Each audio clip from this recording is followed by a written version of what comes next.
guys, is that car actually worth that much?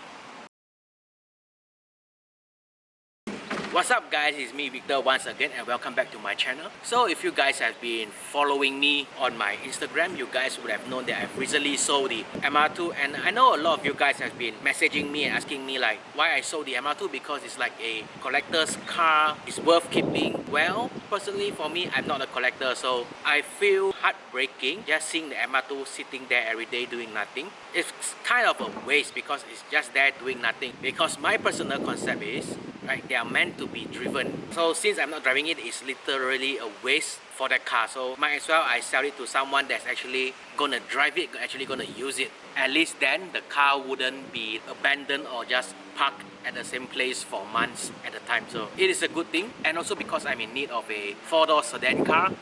Yes, I know I have the Myvi, but sometimes when I need to travel long distance for work, especially if I have to fetch like 1 or 2 other of my mates and some equipment for work, the Myvi will fit everything. Don't get me wrong, it fits everything, but it's just slow. The cruising feel on the highway on the Myvi is not that good, especially when somebody cut you off and you have to re-accelerate up to the highway speed. Yeah, it will take forever, and yeah, it's just not as comfortable. Plan to get like something like a proper 4-door sedan, which is slightly more spacious and slightly more power, so at least the trip will be more comfortable. And yes, contrary to belief, I do work, okay? I don't make a living making YouTube videos.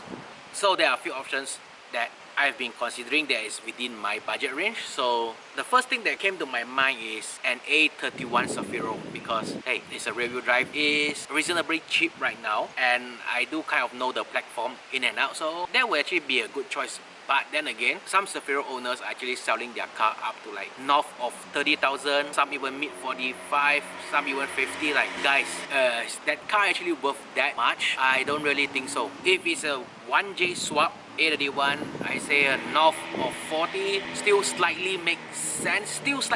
But this still doesn't really make sense because the chassis isn't worth that much. Okay, some of them are running like RB25 and they're still selling like 40 plus. That is so freaking insane, and I have full respect for those who actually bought those kind of cars with that sort of price. You guys are rich. So A31 is currently out of my price range. I know there are some that's going for like slightly below 20k or 25, but then again, I don't deal with all the issues of the RB engine, because me and Nissan engine doesn't really go along well. So I don't deal with it. So my next option, actually what I was looking for was a Toyota Altis, which is ranging around mid-20 or so. Yeah, it is a very good 4-door sedan, and it's not eye-catching, so people won't be aware, which is a good thing. I like it a lot, because then you can fly under the radar. So in the end guys, I actually found a Forgotten Jdm car. I wouldn't say that it's totally forgotten, but it's definitely not in everybody's first thought when it comes to finding a JDM car. So this car actually flew under the radar for a very long time,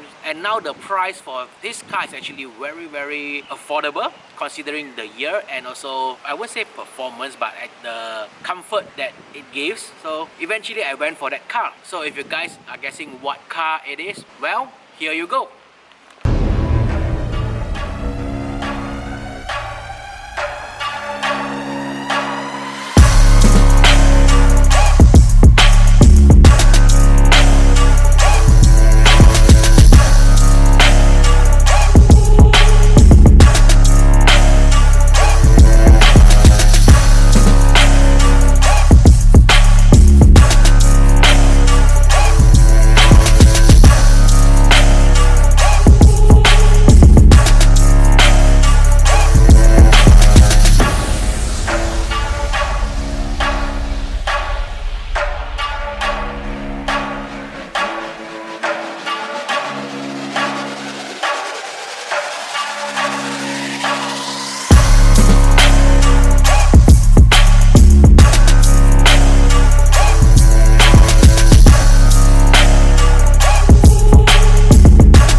guys, so I got the Toyota Altezza. If I recall correctly, this is like the lowest end of the spectrum because this Altezza is actually running a 1G engine, so it is not a 3S powered Altezza. So it's not the SXE10, it's the GXE10. Then again, it's cheap, so why not? If I want to, I can always swap in the 3S or 1J because the engine mounting is the same, so no hassle there. Just that I have to come up with the money.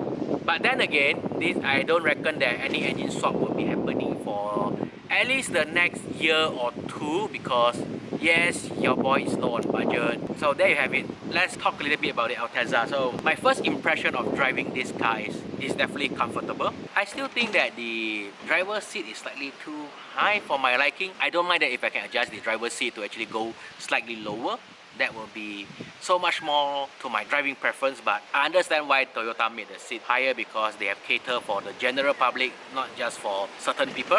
I do like the design of the meter cluster because it looks like a chronograph watch, as some have told me. Another thing about Altezza is I just say that I want a saddle car, a car that goes under radar, but this is the extreme opposite of it because it had hood vents, big ass spoiler at the rear, so it's like a ricer car. But I don't really mind the looks, but I'm still thinking should I remove the GT wing or not, because what do you guys think? Do you think that GT wing on a street car is viable, or should I just remove it to get that slick look? I still need to either readjust the suspension or downgrade to a 17-inch rim, but I think personally I would like to downgrade to 17-inch regardless because currently the rear fender is actually scraping the tires, so it's not a very good feeling when you're driving, especially to uneven roads, which there are plenty around here, so you can actually keep hearing the fender scraping the tires. So yeah, not a good feeling when you're driving. And 17-inch tires are way cheaper than 18 as well. And let's talk back about the 1G engine. The 1G engine is a single cam 2-liter inline 6. So the engine in this car is actually kind of equivalent to the RB20DE inside the A31 Zafiro that got locally. If you guys are too young to know that, our local A31 Zafiro came with a RB20DE, which is a single cam 2-liter inline 6 engine as well. So guess what? If you start this car, the engine actually sounds like a RB20DE. So yeah, bring back memory. And acceleration wise, power wise, it feels like a RB20DE. So guess what? It's basically like driving an A31 Zafiro, but a much more rigid A31 Zafiro because definitely this is a chassis from 2000 and above. So it's definitely a more rigid chassis. So surprise, surprise, the 1G actually came with a 4-speed automatic. So despite it has more torque, but it still has a heavier body than the Myvi. So I reckon a 1.5 Myvi will seriously just overtake this car any time of the day. But at least, well, compared to my 1.3 Myvi, this car definitely accelerates much more faster and main point, more comfortable. Siri, shut up. So I'm not sure about highway cruising, but I reckon it'll be fine because driving in the speed limit, RPM range should be still fine. But if you plan to cruise at higher speed, which I do not and never suggest you do because it's dangerous, but if you happen to just be cruising at a higher speed, I reckon the RPM will be slightly higher, and then meaning it will be taking up more fuel. And I have no idea about the fuel range of this car yet because I'm still on my very first tank of gas since I got the car. Alright guys, I'm gonna make this video very short because I don't want to bore you guys with all my talking. So have you guys ever thought about having the Altezza as your first JDM car? It's currently quite cheap in the market compared to others because I think the other JDM cars are like Zafiro and so on are actually made out of gold, so their prices are very high. At least this is not made out of gold, so their prices are actually lower. Anyhow, other than driving this car for work and so on, what do you guys think I should do with this car? Should I try to track it or should I try to drift it? But yeah, talking about drifting, I don't think this car is driftable for now because I haven't actually jacked up the rear and tried to spin the wheel to see if it has an LSD or not. But at least from my personal driving experience so far, it doesn't feel like it has an LSD. So for me to actually go drifting with the car, I need to sort out a LSD diff for the Altezza. So if you guys out there who knows anyone that happens to have a Altezza diff laying around and want to let it go for a reasonable price, do hit me up and let me know. You can always leave a comment in the comment box below, or you can always DM me on my Instagram page, which is Liew_official. So guys, tell me what you guys want to see next. And then regarding about the engine swap issue, as I mentioned earlier, I don't reckon I'll be doing engine swap within a year or two due to financial reasons. But if I got the financial support or whatever, or I somehow managed to earn this year, so what do you guys think? 3S or 1J, auto or manual? So let me know in the comment box below. So guys, I guess this is all for this very short video of my new sedan car. So yeah, if you guys do like this episode, do remember to give this video a like, share this video, and also subscribe to my YouTube channel, guys, because your support means a lot to me. Alright guys, so I guess this is the end for this short video, and I can't wait to see you guys next time.